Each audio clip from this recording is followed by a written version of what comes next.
TOS. So finally it does it the way I'd like to do it. Lay it down. Horizontal. See, I like the horizontal setting because that's like, reminds me of flat earth. Okay, guys. I'm just going to talk for about a half an hour or less. 10 minutes maybe. Here's the deal. I'm going to go live tomorrow night. I'm going to talk for a while like I normally do, just zone out and just talk. And then we'll deal with questions if there are any. Chat, have fellowship, prayer requests, etc., etc. Tonight I'm just a kind of a courtesy preview public service announcement, okay? I'm going to make changes. I have always been about making changes and doing things real. I am so irritated by people that just talk and don't do anything. It just makes me sick, and I'm tired of it. I've always been tired of it. I've always been tired of this plastic world that we live in, this phony, gross, evil plastic world. Everybody complains about it, but nobody does anything about it. I've been doing something about it for 20 years now, plus. I've been living unselfishly, giving things away. I have spent probably half of my income, or more than half of my income, to build things, buy things, test things, products, so that someday it might be of some value to people, okay? So what I'm going to do is I talked already about the need to start a new work. I'm going to start a new work. I'm going to start a new world, a new community, business, the whole 9 yards, okay? It's going to be different. I can guarantee you that. And what I need is what you call stakeholders, people that believe in what I'm doing, believe in my message, and can contribute. I don't need people who just talk and don't do anything. My friend Bill here has a very famous saying, and I don't know if I've ever heard it quoted before. I don't know that anybody has ever said it. Maybe they have in so many words. Quote, when all is said and done, a lot more is said than done. And that's a lifelong observation of his. There's people that talk but don't do anything. They can examine something from the 59th, angle, but they won't ever build anything. They'll talk how to build it, but they won't ever build it. I build things, I do things, I make things, I invent things, and they work. I've never had anything that I designed in my head that didn't work, and I've got hundreds of those ideas. Okay, so there you go. So that's one thing. One thing I have not built that I know will work, and it's to be a big lifesaver for a lot of people. A big help is my, what do you want to call it, a horizontal firewood splitter. Manually operated kinetic firewood splitter. A big sideways hammer, and I'm going to build that one of these days when I get just a little bit of help. One person, I've got a couple people I was hoping would help someday, but I want to build that thing. It'll help a lot of people split firewood easily and safely. Okay. So next thing is building things, getting things done. Now, if you want to contribute, if you want to be part of this new work, this new business, new fellowship, new community, that's fine. But you got to be able to contribute. No dead weight. Not going to be any dead weight. Now, what can you contribute? That depends. A lot of people can be, high value. Like you take an 80-year-old woman, what's she worth? Well, she knows how to can. She knows how to do a hell of a lot of things that nobody else knows how to do. Like my friends here, Bill and Shirley, are both they're gold mines. They're absolute treasures. But nobody is learning from them. Very few people are learning anything from them at all. I've learned how to work from Bill. He's been like a father to me. Anytime he's out doing something, I try to get out there and help him, just to work alongside of him. One time he said, I want this place to look like a park. And I'm like, I know what that means. I can help you with that. Because I'd done a lot of landscaping for one of my jobs. It was like a tri-state traffic control. But the guy had a big property and he had a lot of landscaping to do. And so I did a lot of that for him in the off hours, One of my jobs was just doing landscaping for him, gardening and landscaping. Oh my gosh. I remember being over to his place and I remember one day praying 1,000 times, Lord, please don't let me die. Please don't let me die. Because I just felt like I was at the end of my rope physically. I could hardly walk, stagger, I was so tired, so sore, so beat, so exhausted. So I don't think I was that close to dying, but I mean that was my prayer. I mean, 1,000 times about every 2 seconds I was going, Lord, please don't let me die. Please don't let me die. Please don't let me die. So anyway, I learned how to work from that guy. And Bill was the same way. He said, I want this to look like a park. And we were down there. And he did something. And I was like, Bill, how come you're doing it that way? And he looked at me and he goes, Jerry, this isn't my first rodeo. And what was my reply to that? I said, well, Bill, this is my first rodeo, so I'd like to learn something from you. I wasn't trying to be smart. He was kind of offended, like, well, if this is the way I want to do it, because this is the way we do it, you know. So I've learned later that that doesn't really mean uh, you do something one way just because that's the way we've always done it. And that's not always the right way to do things. Sometimes you got to learn a different way to do things, like how to start a fire. This is so hard to teach people. Top lit updraft fire. It's the only way to start a fire. You know, mine 9 times out of 10. So the old-fashioned way just isn't efficient. It wastes a lot of kindling. It wastes time.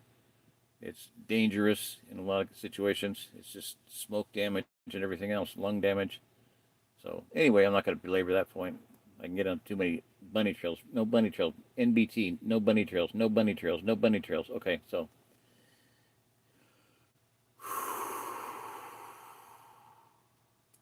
there's value in many people.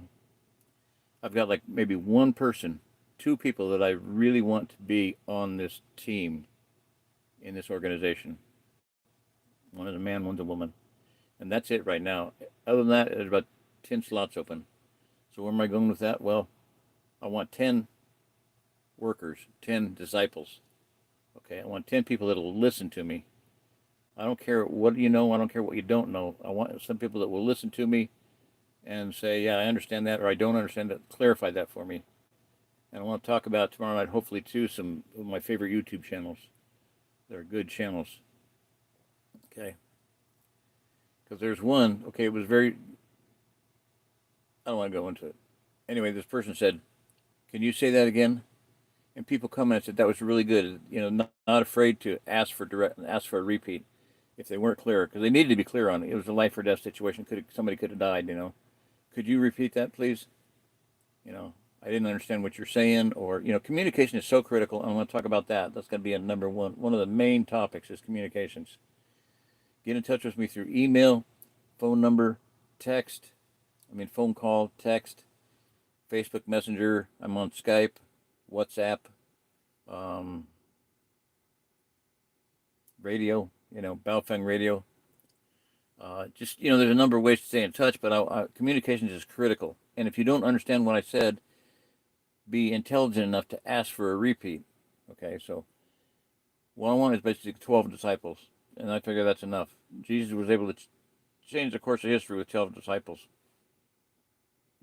You know, the Methodists were very methodical. That's why they call Methodists. They were methodical. They had a disciplined organization. Do things this way. Do things this way.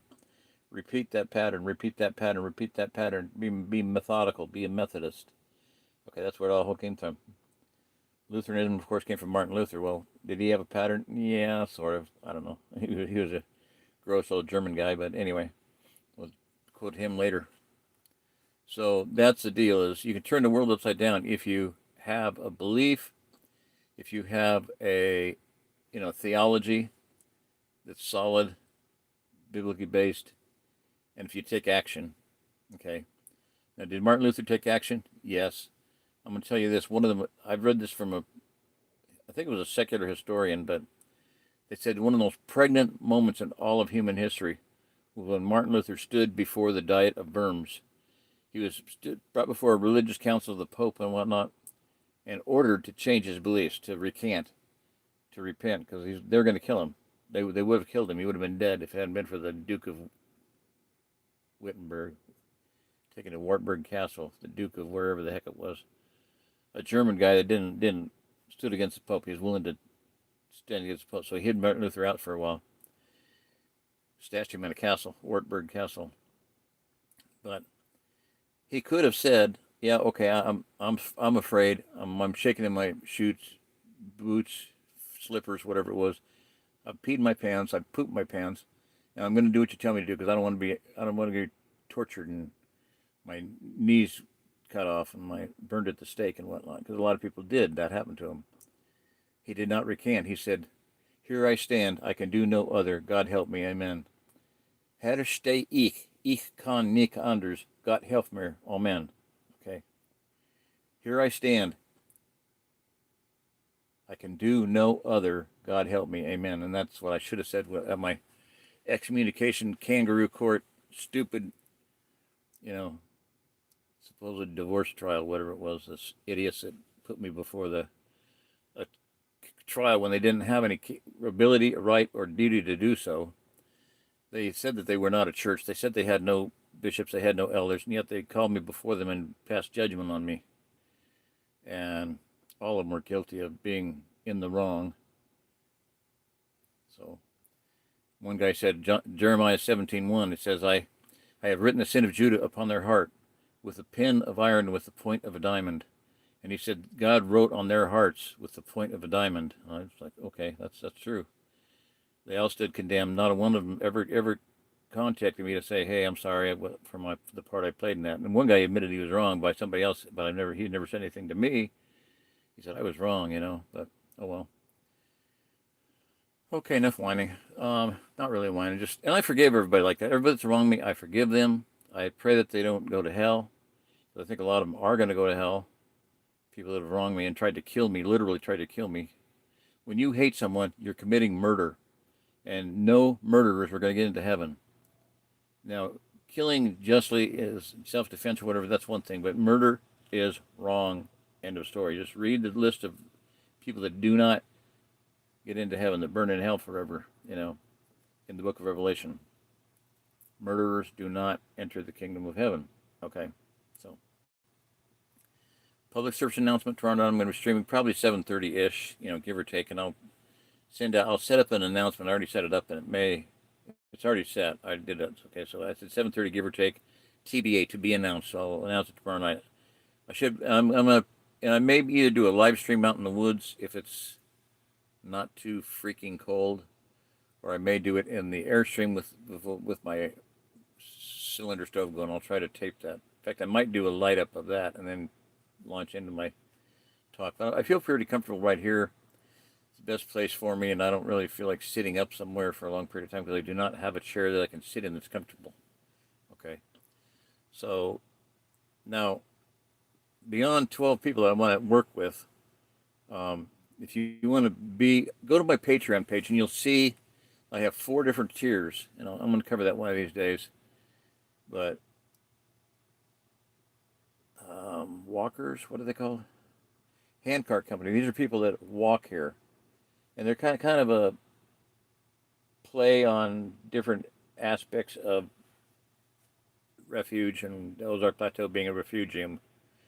But there's people that are going to walk here, the handcart company. They're going to put your things in a handcart, and it could be a gorilla cart would be one of the best ones I've ever seen and found. It's very heavy duty. I've been loading it up repeatedly for firewood. I've hauled a few cords of firewood with it. It's durable. It hasn't fallen apart. Bolt hasn't fallen out. I've done a little bit of damage to it just out of stupidity, but like pin falling out and that type of thing, losing a pin. So that's no big deal. Tires are still good. Yeah, it's been very durable, so it's a good thing. You can haul about, I would guess, you got to push it real. You can put, it says 1,500 pounds. No, it would be crushed under 1,500 pounds. I ought to do that someday, but it would just crush it. 1,500 pounds more than you want to put on a half-ton pickup truck with big springs, leaf springs and all, and not coil springs on it. So this thing has got no springs, no suspension whatsoever, but it can haul. You got to be. I think you can put 400 pounds on it. I put probably 400 pounds on it, and I can haul that with a golf cart.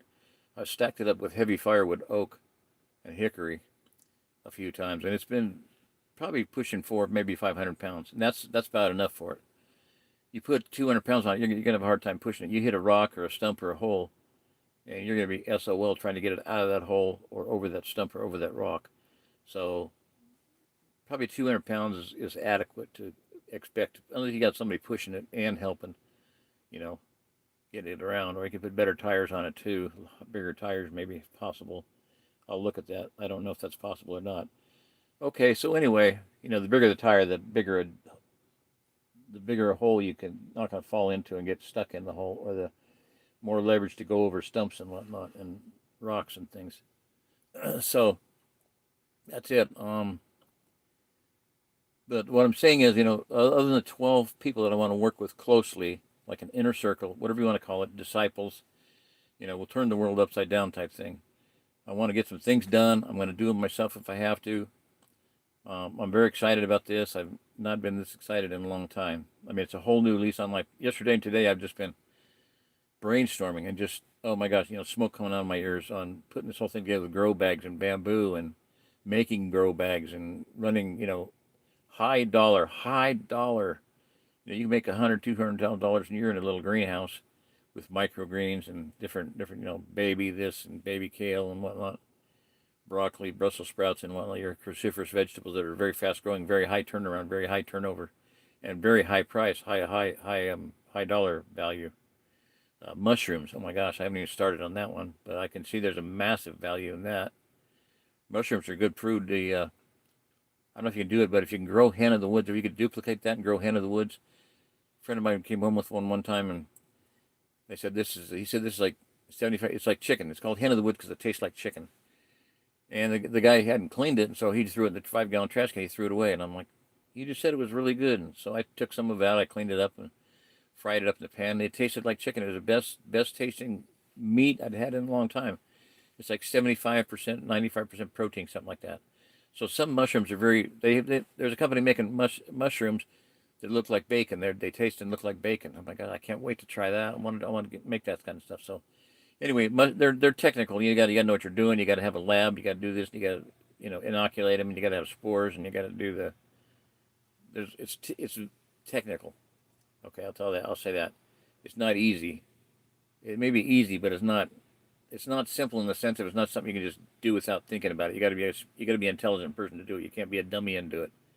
You can't make mistakes or something. So anyway, like long story short. So what I'm saying out there is, there's a lot of ways we can approach this. A lot of things we can do. I want to get something going. I don't care if it's 2.5 acres. Like I said, a hectare.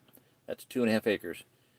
This 10 acres there's 4 hectares on this 2.5 acres, and they're little squares. Okay, a square here, a square here, a square here, in line. 4 hectares, 4 2.5 acre lots. And I want to talk to Bill about getting one, working with one, just sharecropping up, give you 50% of what I grow on it. That could be $30,000 a year. If you grow bamboo, and there's other things you can grow, moringa trees, and kudzu, and there's all kinds of things you can grow that are ginseng. Oh my gosh, ginseng, that's a high dollar crop.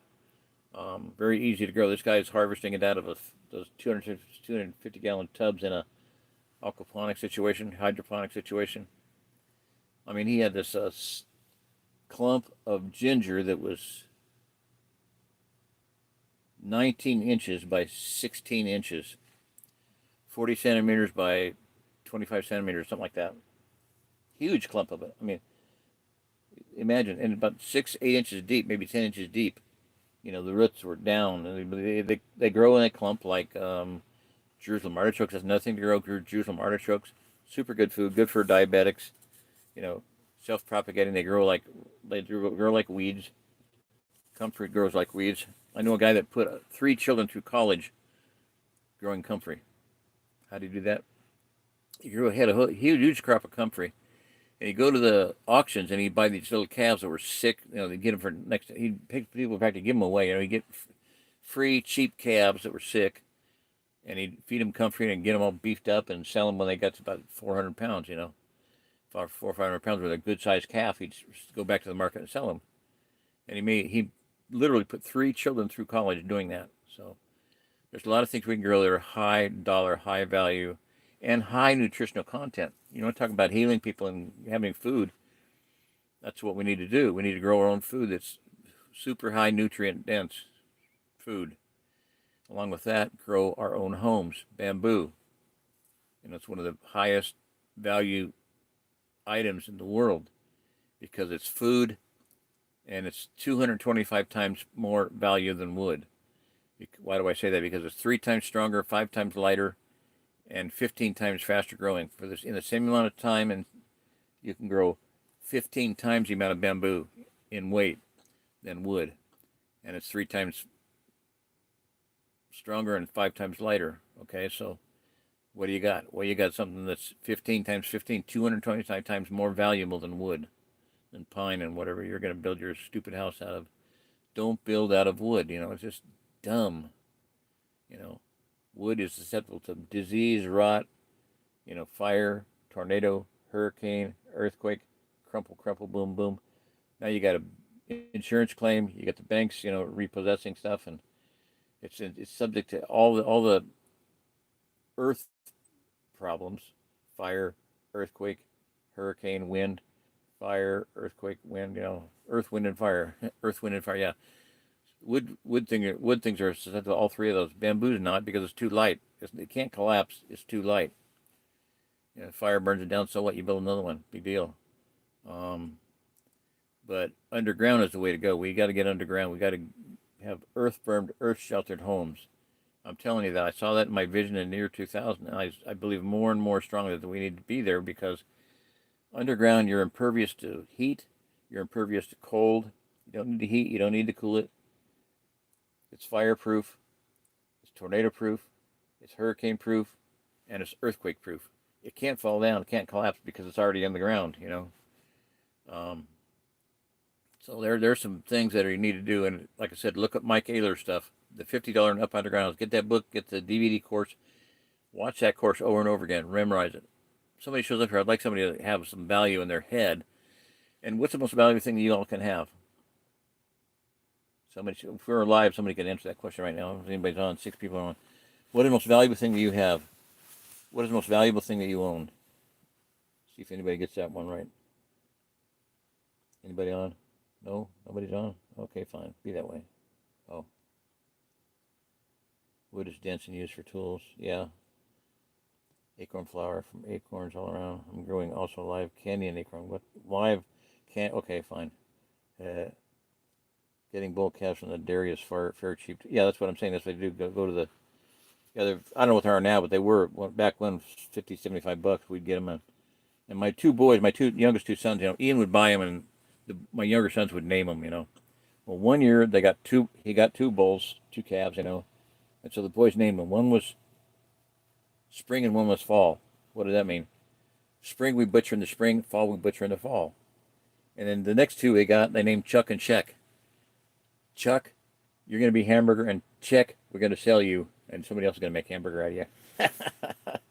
Chuck roast, Chuck burger. So, lion's mane tastes like lobster. Oh my gosh! Oh, weird. Lion's mane tastes like lobster. Oh, well, wouldn't that cool? I mean, the things, the bacon stuff. I was watching Mushroom Channel today, and oh my gosh, the bacon mushrooms. This one company specializing in weird things like that. Meat mushrooms. Can't collect more fish for a very long distance than horse because feeding horse is a major event. Yeah. You got to constantly feed your horse and water your horse, and keep it from getting sprained and whatever, spraining a foot or falling in a butt, gopher hole or lion's mane, cold hardy citrus trifoliate orange, and I Chang lemon. Okay, William, you're a treasure of information. I know. Acorn flower, acorns. Yeah, right. I don't know. William, have you ever heard of white acorn? Sweet acorns? White oaks? They're very rare. There's only one stand of them up in Michigan somewhere, but because the trunks were these trees were like 3 foot diameter, and you could take the acorn off the tree and eat it, and it was sweet. It was you could just eat it with your teeth. You didn't have to pound it in the flour, boil it 15 times or anything like that, beat it on a rock or anything. So, yes, MSC Crownus, MMC Crownus. What's MMC Crownus? I don't know.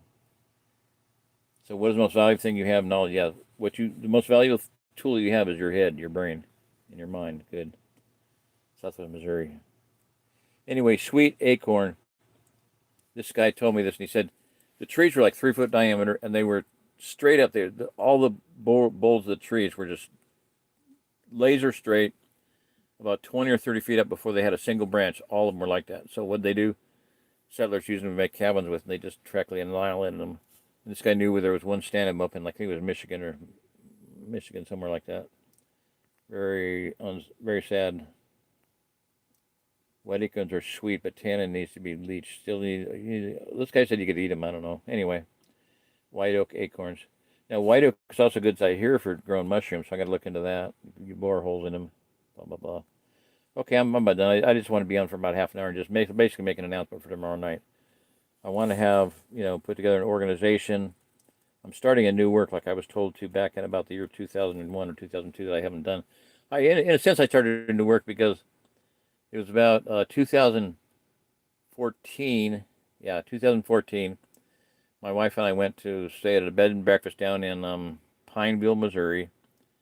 And while we were there, about the time we were getting ready to go, Pastor Joe Fox wrote me and said, from Biking Preparedness, wrote me and said, we need to get together. What you're talking, what I just read your book, and what you're talking about, is what I'm trying to do down here in Arkansas. So I wrote him back and I said, well, I'm Jerry Diamond. Oh, okay, fine. Well, so we need to get together. And I said, well, we're going to be in Pineville, so we can come on down. He goes, I'm not down there. I'm at my farm in Prairie Acres. I said, well, we can talk on the phone then. He goes, nope, phone phobia, sort of, quote unquote. He said, either you and your wife come to my farm here in Kansas, or my wife and I will come to your farm in Missouri. And so I'm like, this guy's serious. So I was like, okay. So we left Pineville, hit the highway, drove up, stopped off at his farm and spent the night there. And it was a really awesome time. It was phenomenal. It was really, really memorable for me because that was on our anniversary. So the next anniversary, the 38th anniversary, I was divorced for my anniversary. It was a wonderful divorce, wonderful anniversary present. Anyway, so instead of maintaining that covenant, it got broken, and I wasn't the one that broke it. So anyway, all right, just facts of life, Okay, fine.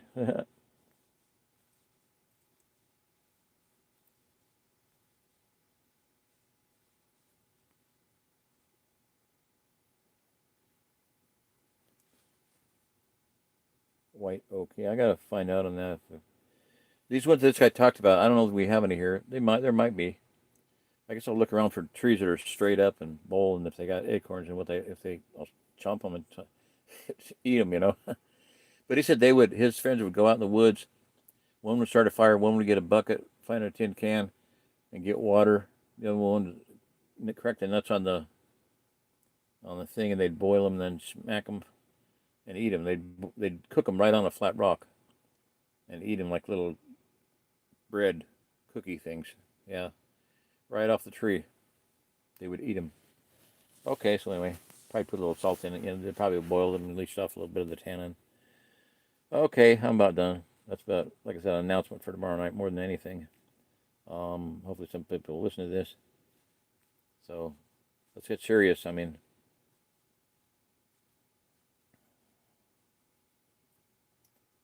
Lion's made lobster. I love that one. Blah blah bacon. Lion's made lobster. Backstrap mushroom. Beef jerky mushroom. Ooh, yeah, yeah. So anyway, okay, I'm gonna can this one. All right, good night, guys. If anybody has any questions, ask one real quick, and then I'm gonna X out of here. I have to get to sleep. I cannot stay up. When I do these last night, it was 4 o'clock before I got to sleep because I was so wired from doing this stream, And I know I need to go. I got a lot of stuff to do tomorrow, so number one, get ready for tomorrow night. So I'm gonna call it quits here in a minute. In a minuto. In a momento. That's a Russian on there.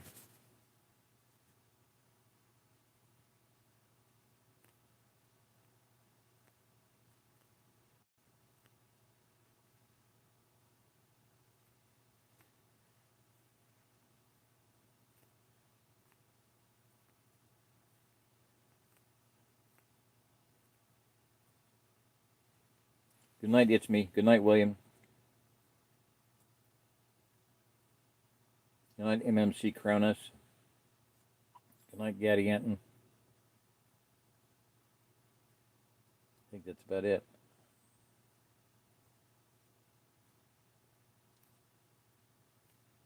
Need to talk about hand carts too. There's a whole industry there. That needs to be there's so many industries that need to be ready to go.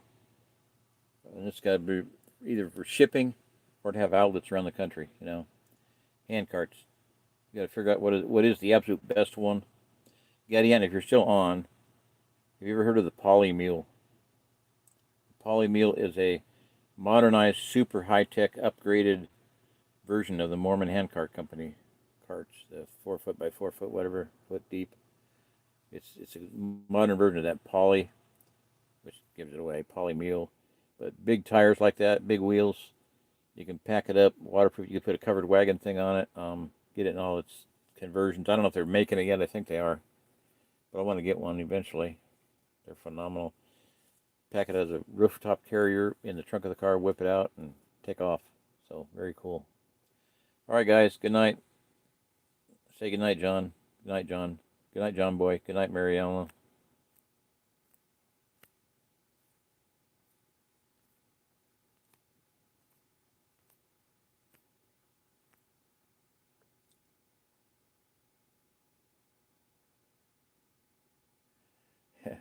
John Boy. Yeah. Silky Gum Boy. Good night, Gum Boy. I wish I had one. I've got a silky saw, but it's a small one. I want to get a 650, man. I want to get a 650. I want to get a 650. I want to get a 650. Put that on my list for my wish list.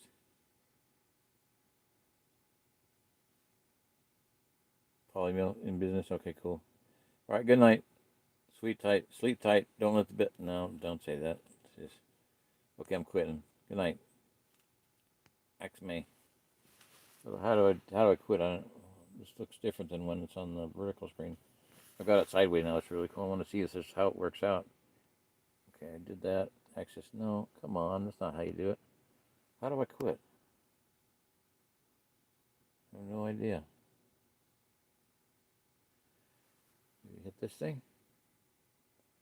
I hate being a technotard.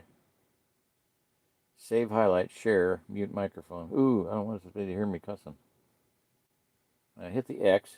Are you sure you want to stop streaming? Yes, I want to stop streaming. Okay.